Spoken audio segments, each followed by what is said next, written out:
NASA ने पिछली गलतियों की तरह इससे भी एक सबक सीखा कि ज्यादा इंटेलिजेंट होने या इंटेलिजेंट लोगों में रहने से हम अक्सर ओवर कॉन्फिडेंट के शिकार हो जाते हैं और उन चीजों को मामूली समझकर इग्नोर कर देते हैं जो शायद इम्पोर्टेंट हो सकती हैं। इसलिए हमेशा रीथिंकिंग करते रहना चाहिए। करियर चॉइस के लिए ये बात काफी हद तक सही है। कई बार बाद में आपको पता चलता है कि जो काम आप कर रहे हैं वो पसंद नहीं है और आप दूसरे काम में अच्छे हैं। ऐसे में जो स्ट्रेटेजी काम नहीं कर रही है उसे छोड़कर नई तरीके को अपनाएं। एक छोटे से गांव में एक सैम नाम का लड़का रहता था। अपने स्कूल के दौरान सैम ने ट्रेडिशनल एजुकेशन के साथ स्ट्रगल किया। वो क्लासरूम के माहौल में कभी भी कंफर्टेबल नहीं हो पाया, जिससे किसी भी एग्जाम को पास करने के लिए उसे बहुत ज्यादा मेहनत करनी पड़ती। तब भी उसके मार्क्स मिनिमम ही आते। जैसे तैसे उसने स्कूल और कॉलेज को पास किया।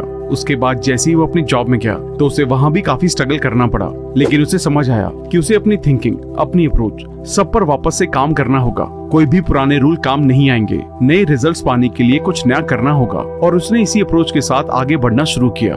उसने पुराना सब भुलाकर नई चीजों को सीखना शुरू किया। उसने अपनी स्ट्रेंथ पर काम करना शुरू किया। उसने लोगों को ऑब्जर्व करना शुरू किया कि एक सक्सेसफुल इंसान किन सब चीजों को करके सक्सेसफुल हो रहा है। उसने रियलाइज किया उसका लर्निंग स्टाइल बहुत ही प्रैक्टिकल है। वो चीजों को करके देखते हुए बेहतर ढंग से कर पा रहा था। वो थोड़ा स्लो था लेकिन बहुत ही ज्यादा इफेक्टिव, और धीरे धीरे वो सक्सेस को अचीव करता गया। पहले ही साल उसे अपनी कंपनी का बेस्ट एम्प्लॉय अवार्ड मिला, और ये सब इसलिए हुआ क्योंकि वो ये समझ पाया कि टाइम के साथ रीथिंक करना और अपनी पुरानी सीख और सोच को बदलना बहुत ही ज्यादा जरूरी है। आज के टाइम में सैम एक मल्टीनेशनल कंपनी के टॉप लीडर में से एक है, जहां वो लोगों को इनोवेटिव होने और नए तरीकों पर काम करने की स्ट्रैटेजीज के बारे में सिखाता है। तो दोस्तों, आज हम एक ऐसी ही किताब के बारे में बात करेंगे जिसके जरिए आप रीथिंकिंग की पावर को समझेंगे। इस बुक का नाम है थिंक अगेन, जिसे एडम ग्रांट ने लिखा है। आप जनरली अपनी राय किस चीज के बेसिस पर बनाते हैं? जो आपने पढ़ा हो या सुना हो उसके बेसिस पर। लेकिन क्या कभी सोचा है कि ये राय एक तरफा भी हो सकती है, यानी कि आप किसी एक तरह के विचारों से इन्फ्लुएंस भी हो सकते हैं। जब हम जरूरत से ज्यादा इन्फ्लुएंस होने लगते हैं तो सही और गलत को डिफरेंशिएट करना बंद कर देते हैं और अपनी इन्फ्लुएंस वाली राय को ही सही मानने लगते हैं। लेकिन एक समझदार इंसान होने के नाते सही गलत चीजों को डिफरेंशिएट करना जरूरी है। तो इसकी शुरुआत होती है स्किल ऑफ रीथिंकिंग से। ये तब होता है जब आप यकीन कर लेते हैं कि आप पूरी दुनिया की नॉलेज को नहीं जानते हैं और अभी भी बहुत कुछ सीखना बाकी है।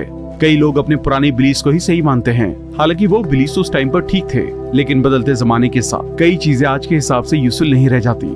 इसलिए सही रिजल्ट को पाने के लिए चीजों को नए नजरिए से देखना या नए तरीके अपनाना जरूरी हो जाता है। जो लोग ऐसा नहीं करते उनके लिए अपने पुराने बिलीफ्स पर बने रहते हुए सच्चाई तक पहुंचना मुश्किल हो जाता है। और जो लोग रीथिंकिंग के लिए तैयार होकर अपने आप को टाइम के साथ एडजस्ट कर लेते हैं और कम से कम दूसरों की तरह दुखी नहीं रहते, यानी कि अगर हम आंख बंद करके मान लेने की बजाय चीजों को ओपन माइंडेड होकर समझेंगे तो इससे कई फायदे होंगे।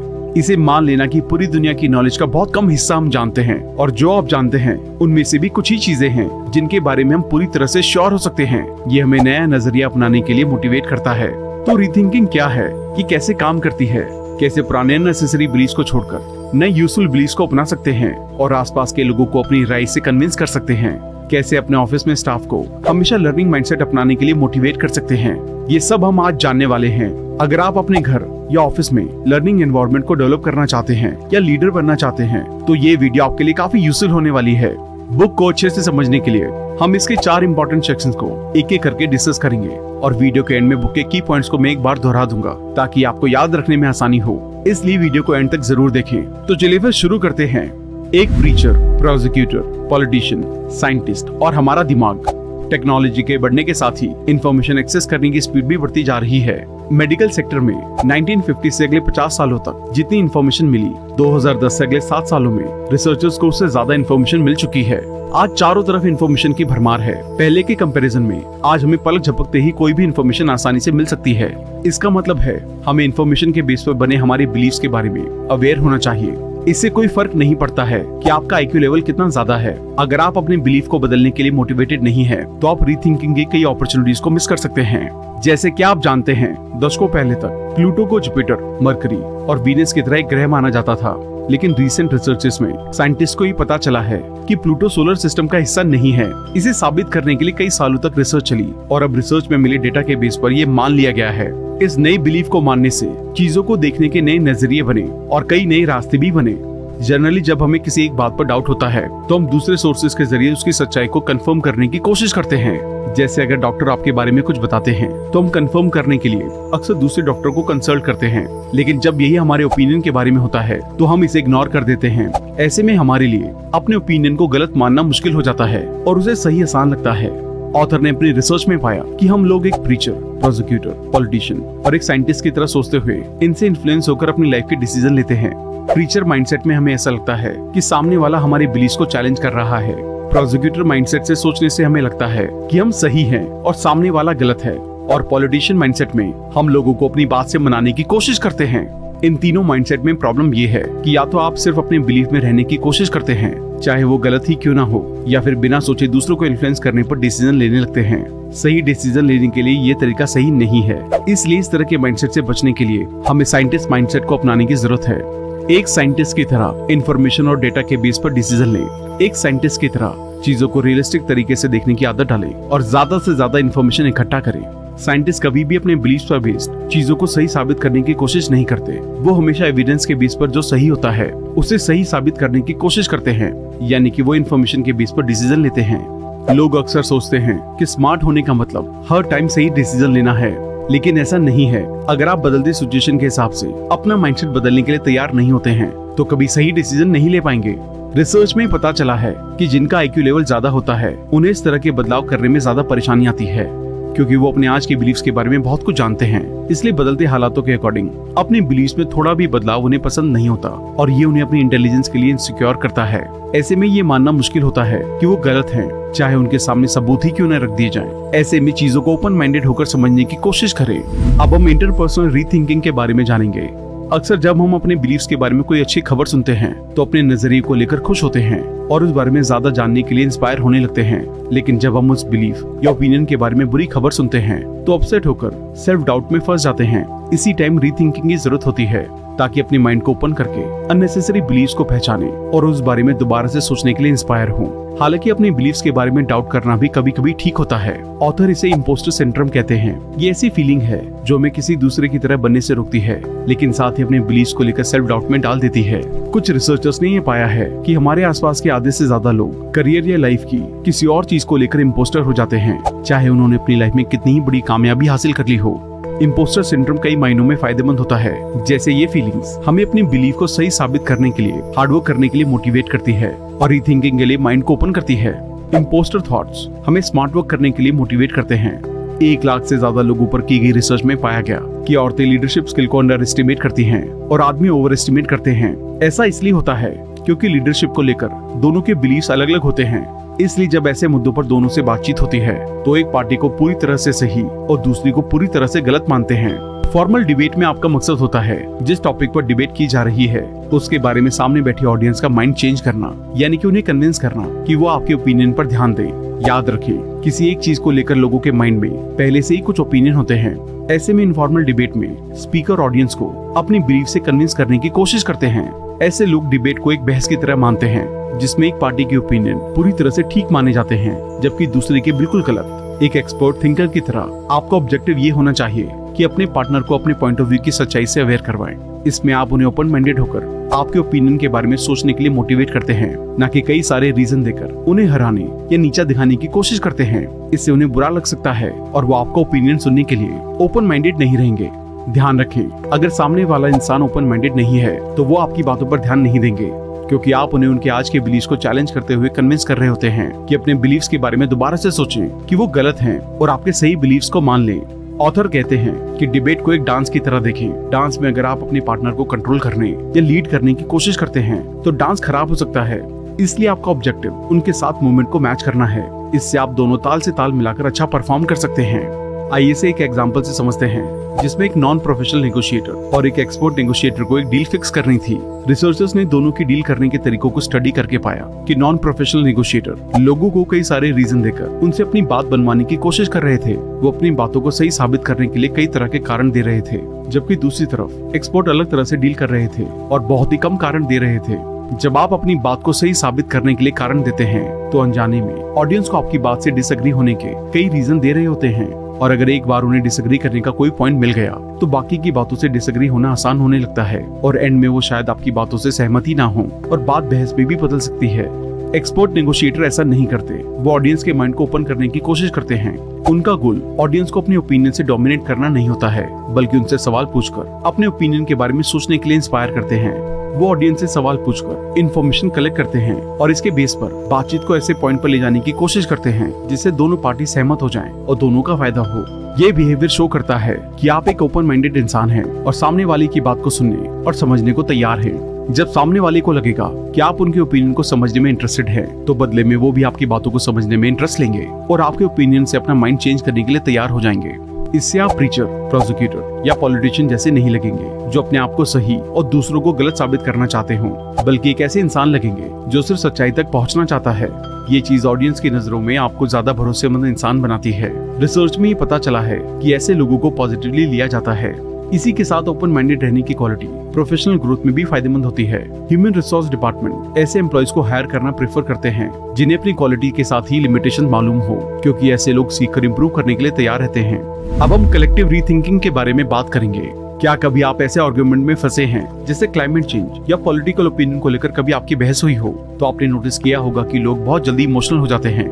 एक अलग ओपिनियन सुनकर हम लोगों की बात को सुनना ही नहीं चाहते। उनकी बात पूरी होने से पहले ही हम मान लेते हैं कि हम सही हैं और दूसरा इंसान गलत, और सारी परेशानियां यहीं से शुरू होती हैं, जो दो अपोजिट ओपिनियन वाले लोगों के बीच कॉन्फ्लिक्ट को जन्म देती हैं। इस माइंडसेट के लोग ये मानते हैं कि चीजें या तो सही हो सकती हैं या फिर गलत। एग्जाम्पल के लिए एबॉर्शन का मुद्दा ले लीजिए। कुछ लोग फैमिली प्लानिंग को देखते हुए इसे स्मार्ट वर्क की तरह अप्रिशिएट करते हैं, वहीं कुछ सोशल ग्रुप्स में ऐसा करने वालों को एंटी अबॉर्शन के रूप में देखा जाता है, जिनमें इमोशंस नहीं होते, अपने पर्पस के लिए अपने ही बच्चे का अबॉर्शन करवा देते हैं। ऐसे में फैमिली प्लानिंग को प्रायोरिटी देने वाले लोग अबॉर्शन को सही मान सकते हैं और एंटी अबॉर्शन माइंडसेट रखने वाले लोगों को पूरी तरह से गलत मान सकते हैं। वहीं एंटी अबॉर्शन माइंडसेट के लोग अबॉर्शन सपोर्टेड लोगों को पूरी तरह से गलत और अबॉर्शन ना करवाने को पूरी तरह से सही मान सकते हैं। लेकिन ऐसा करने से दोनों के बीच कॉन्फ्लिक्ट ही बढ़ेंगे। तो उसका सॉल्यूशन इस बात को समझने में है कि एक ही चीज के दो अलग पहलू हो सकते हैं। जैसे अबॉर्शन के केस में देखें तो अगर किसी की नई नई शादी हुई है तो ऐसे में अबॉर्शन ना करवाना सही होगा, और 2 बेबीज के बाद अगर आप 3rd बेबी नहीं चाहते हैं तो अब अबॉर्शन बेस्ट ओपिनियन होगा। इसका सॉल्यूशन इस बात को समझने में है कि किसी एक टॉपिक पर एक से ज्यादा नजरिया भी हो सकता है। हर बात का हाँ या ना में जवाब नहीं होता। हमें फाइनल डिसीजन लेने से पहले कई बातें कंसीडर करनी होती हैं और टॉपिक के कई पहलुओं पर गौर करना होता है। ये फ्लेक्सिबल माइंडसेट आपको लोगों के नजरों में हम्बल फील करवाएगा।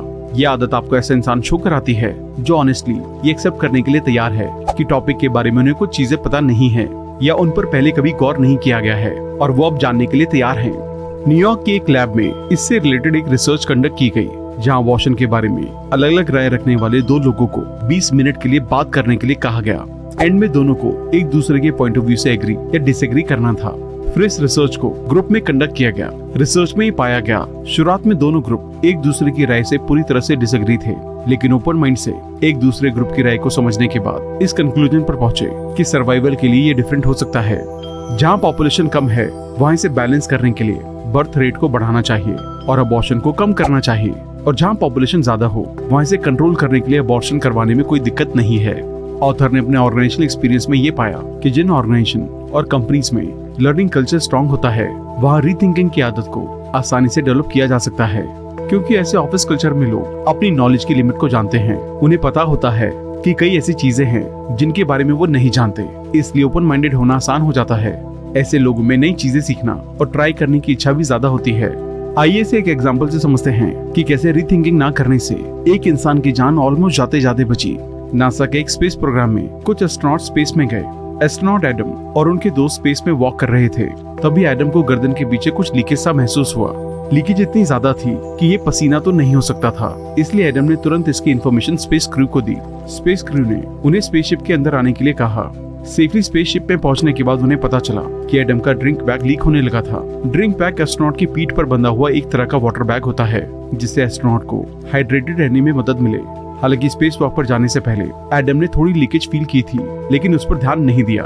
एडम ने ओवर कॉन्फिडेंट होकर उसे छोटी सी चीज मानकर इग्नोर कर दिया। टाइम रहते स्पेसशिप में पहुंचकर ड्रिंक बैग बदलने से वो बच गए, अदरवाइज उनकी जान भी जा सकती थी।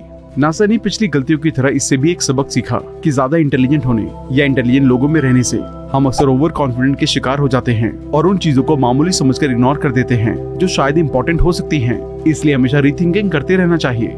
अपने स्टाफ को एनकरेज करना चाहिए कि वो अपने काम को रिव्यू करते रहें और उसमें इम्प्रूव करते रहें और काम को दूसरों के नजरिए से देखने की भी कोशिश करें। अपनी कंपनी के वर्क कल्चर में भी लोगों को रीथिंकिंग के लिए एनकरेज करने के लिए उन्हें इंस्पायर करें और अपने काम के बारे में नई नई चीजें सीखते रहें, एक्सप्लोर करते रहें और नासा की तरह अपने काम को रिव्यू करते रहें, उसमें इम्प्रूव करते रहें और काम को दूसरों के नजरिए से देखने की भी कोशिश करें। ये आदत किसी भी चीज पर अप्लाई हो सकती है। आप इसे अपनी पर्सनल लाइफ में भी अपना सकते हैं। जैसे प्रोजेक्ट प्रेजेंटेशन का एग्जांपल लेते हैं। आपने नोटिस किया होगा कि प्रेजेंटेशन देते टाइम हमेशा अब तक के सबसे बेस्ट तरीके को ही अपनाने की प्रायोरिटी दी जाती है। लोग ऐसा इसलिए करते हैं क्योंकि उस तरीके से पहले भी अच्छी प्रेजेंटेशन दी जा चुकी है, इसलिए वो टेस्ट एंड ट्राई मेथड है। हालांकि शॉर्ट टर्म के लिए माइंडसेट पर काम करना ठीक है क्योंकि आप एक बेस्ट तरीके को फॉलो कर रहे हैं और बदले में अच्छे रिजल्ट मिल रहे हैं। इसी के साथ रीथिंकिंग भी करें कि इसमें क्या क्या इम्प्रूवमेंट किए जा सकते हैं, कैसे इसे सिंपल और ज्यादा यूजफुल बनाया जा सकता है। रीथिंकिंग करने से आपकी कंपनी बदलती मार्केट की जरूरतों के हिसाब से अपने आप को बदल लेगी और मार्केट में सरवाइव कर लेगी। लेकिन रीथिंकिंग ना करने से ऐसा हो सकता है कि आपके आज के तरीके बहुत अच्छे रिजल्ट दे रहे हों, लेकिन फ्यूचर में वो यूजफुल नहीं रहेंगे। इसलिए कोशिश करें कि आपकी कंपनी अपने एम्प्लॉयज को नई चीजें सीखने और इनोवेट करने का मौका दे। उन्हें क्रिएटिव तरीके से सोचने और नई चीजें इनोवेट करने के लिए जरूरी रिसोर्सेज प्रोवाइड करवाएं, न कि सिर्फ रिजल्ट के बेसिस पर काम करने के लिए कहें। अब हम सनक कॉस्ट को एस्केप करने के बारे में बात करेंगे। हम में से कई लोग एक ही प्लान लेकर बड़े होते हैं। शायद आपने भी बचपन से ही सोच लिया होगा कि आप बड़े होकर इंजीनियर ही बनना चाहते हैं और फिर सारी एकेडमिक प्लानिंग इसी गोल के अकॉर्डिंग की जाती है। लेकिन क्या होगा अगर ये प्लान फेल हो जाए? ऐसे में आपका अगला स्टेप क्या रहेगा? आप क्या करेंगे अगर कुछ अनएक्सपेक्टेड हो जाए? तो ऐसे माइंडसेट के लोग कभी भी अपने प्लान के बारे में रीथिंकिंग करना जरूरी नहीं समझते। वो बस एक गोल डिसाइड कर लेते हैं, उसके लिए एक स्ट्रेटेजी बना लेते हैं और फिर उसी को ध्यान में रखते हुए आगे बढ़ते रहते हैं। ऐसे में जब एक स्ट्रेटेजी फेल होती है तो हम और ज्यादा कोशिश करते हैं, लेकिन अपनी स्ट्रेटेजी को नहीं बदलते। ऐसी कंडीशन से डील करने के लिए आपको हमेशा प्लान बी लेकर चलना चाहिए। एंटरप्रेन्योर्स के लिए ये तरीका बहुत जरूरी होता है। रिसर्चर्स ने जब इस बारे में रिसर्च की कि लोग प्लान बी क्यों नहीं अपनाते हैं, क्यों फेल होने के बावजूद लोग एक ही स्ट्रेटेजी से चिपके रहते हैं, तो इसका रीजन है सनक कॉस्ट फैक्टर। इसका मतलब ये है कि किसी चीज के गलत होने के बावजूद उसे बार बार करने में लगे रहना।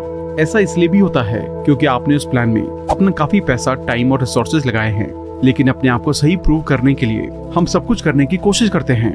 ऐसे में चाहे एविडेंस से आपकी स्ट्रेटेजी गलत ही क्यों ना प्रूव हो रही हो, लेकिन उसे सही साबित करने में आप पूरी मेहनत करते हैं। अक्सर सीधा सीधा डिसीजन लेना हमें आसान लगता है। जैसे 11th स्टैंडर्ड में आप ये सोचकर कॉमर्स लेते हैं कि आप बिजनेस करेंगे, लेकिन बाद में आपको अकाउंटिंग बोरिंग सब्जेक्ट लगने लगता है। तो ऐसे में कई लोग उदास हो जाते हैं, लेकिन अकाउंटिंग की बजाय आप सेल्स या फाइनेंशियल मैनेजमेंट की फील्ड में अपना बिजनेस कर सकते हैं। हमेशा नई पॉसिबिलिटी के लिए अपने माइंड को ओपन रखें। ये आदत आपकी ग्रोथ के लिए काफी हेल्प करेगी। लेकिन अनफॉर्चुनेटली ज्यादातर लोग अपने आप को अपनी चॉइसेस के बारे में रीथिंकिंग करने के चांस ही नहीं देते। रीथिंकिंग करने से आप पाएंगे कि जो काम आप सालों पहले करना चाहते थे वो शायद आज ना करना चाहें। जो चीज आपको अच्छी नहीं लगती उसे करने के लिए सनक कॉस्ट को खुद पर हावी ना होने दें। कई स्टूडेंट ऐसा नहीं कर पाते। जो करियर उन्होंने 18 की उम्र में देखा था, आज में भी उसके अकॉर्डिंग प्लान करते हैं और 8 साल बाद अपनी जॉब से बुरी तरह से उब जाते हैं। इसका सॉल्यूशन ये है कि दूसरे करियर ऑप्शंस और पॉसिबिलिटीज को अपने ध्यान में रखकर चलें। किसी चीज को छोड़ देने और नया ट्राई करने से नहीं डरे। करियर चॉइस के लिए ये बात काफी हद तक सही है। कई बार बाद में आपको पता चलता है कि जो काम आप कर रहे हैं वो पसंद नहीं है और आप दूसरे काम में अच्छे हैं। ऐसे में जो स्ट्रेटेजी काम नहीं कर रही है उसे छोड़कर नई तरीके को अपनाएं। यहाँ तक कि अगर इसके लिए अपनी आज की जॉब को बदलने की जरूरत लगे तो आप उसे भी बदल सकते हैं। ऑथर कहते हैं कि प्लान और गोल होना ठीक है, कभी कभी ये हमें अपने विजन की तरफ जाने में मदद करते हैं, लेकिन सिर्फ एक ही प्लान के लिए कमिटेड होकर दूसरे ऑप्शंस के बारे में नहीं सोचना आपको परेशानी में डाल सकता है। इसलिए सेकंड प्लान माइंड में लेकर चलें। रीथिंकिंग से आप अपनी करियर के साथ साथ रिलेशनशिप, हेल्थ और लाइफ के जरूरी पहलुओं को बेहतर बना सकते हैं। इसके लिए अपने माइंड को ओपन रखें। करियर रीथिंकिंग के लिए महीने में एक बार ये करें।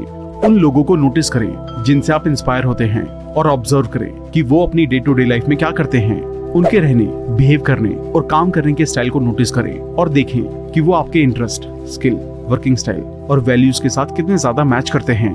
अपने आप को टाइम टाइम पर टेस्ट करते रहें। इसके लिए बस टेस्टिंग के पर्पज से इंटरव्यू दें। अगर आप स्टडी कर रहे हैं तो इंटर्नशिप करें ताकि आपके काम का टेस्ट होता रहे। तो दोस्तों, आपने इस वीडियो में जाना कि हम अपने प्लान या बिलीव्स को बनाने और उन्हें साबित करने में बहुत सारा टाइम लगाते हैं और बहुत कम टाइम ये वैलिडेट करने में देते हैं कि वो बिलीव्स या प्लान ठीक हैं या उन्हें इम्प्रूव करने की जरूरत है। इसलिए रीथिंकिंग करके टाइम टाइम पर ये चेक करते रहना चाहिए कि आज का तरीका कितना सटीक है। आइए अब सीखे हुए लेसन को एक बार वापस से दोहरा लेते हैं ताकि आपको ये आसानी से याद रहे। सबसे पहले याद रखें कि हम सब कुछ नहीं जानते हैं, इसलिए हमेशा सीखने के लिए तैयार रहें।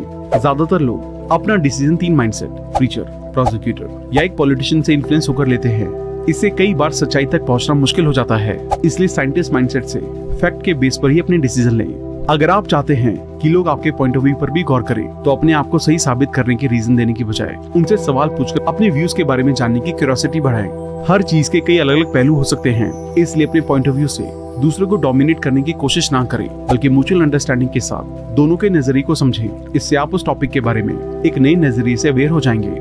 हमेशा अपनी आज की स्ट्रेटेजी के बारे में रीथिंकिंग करते रहें। सोचें कि क्या इससे बेहतर किया जा सकता है। अगर आप एक बिजनेसमैन हैं तो सोचें कि कैसे आने वाले टाइम में मार्केट के डिमांड को देखते हुए अपने प्रोडक्ट या काम करने के तरीके को आप बदल सकते हैं। थैंक यू दोस्तों। तो दोस्तों अब वक्त आ गया है ये बताने का कि इस किताब की सबसे अच्छी बात क्या थी जो आपने जस्ट अभी सीखी और जिसको आप अपनी लाइफ में 100% इम्प्लीमेंट करेंगे।